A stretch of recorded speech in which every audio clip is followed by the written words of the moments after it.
So ఆ రకంగా మాట చెప్తే ఎందుకు ఆగదని అడుగుతా ఉన్నాం. ఈరోజు 3,000 కోట్లు 2,500 కోట్లు దేనికి ఇస్తామని చెప్పని అంటున్నారు?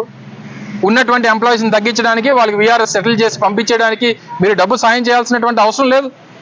ప్లాంట్ని ఏ రకంగా కాపాడాలి, ప్లాంట్ని ఏ రకంగా ప్రైవేటైజ్ కాకుండా చూడాలనేటువంటి దాని మీద ఏదైనా సలహాలు సూచనలు మీరు ఇచ్చుంటేనో, మీ నిర్ణయాలు చెప్పుంటేనే బాగుండేది అనేటువంటిది మేము చూస్తూ ఉన్నాం. నేను ఆ రోజు కూడా గాజువాక నుంచి పోటీ చేసినప్పుడు కూడా చెప్పాను. నిజంగా ఆ రోజు నరేంద్ర మోడీ గారు అనకాపల్లి వచ్చినప్పుడు చెప్పడం జరిగింది. ఆయన రాకముందే చెప్పాం, మీరు మోదీ గారితో ఒక ప్రకటన చేయించండి, వాళ్ళు మేము పోటీ కూడా పడాం, మేము విత్డ్రా అయిపోతాం అనేటువంటి మాట చెప్పాం. ఇది రాజకీయాలకి ఒక 5 సంవత్సరాల పదవి కోసం ఇంకో దానికోసం ఇన్ని కోట్ల మంది ప్రజల తాలూకు సెంటిమెంట్ అయినటువంటి స్టీల్ ప్లాంట్ని ఏమి చేసినా సరే, ఎంత త్యాగం చేసినా సరే దానికి తక్కువే అనేటువంటి విషయాన్ని మరొకసారి ఈ సందర్భంగా తెలియజేస్తా ఉన్నాం. వైఎస్ఆర్ కాంగ్రెస్ పార్టీ పోరాటానికి ఎప్పుడు మద్దతు పలుకుతూనే ఉంటుంది.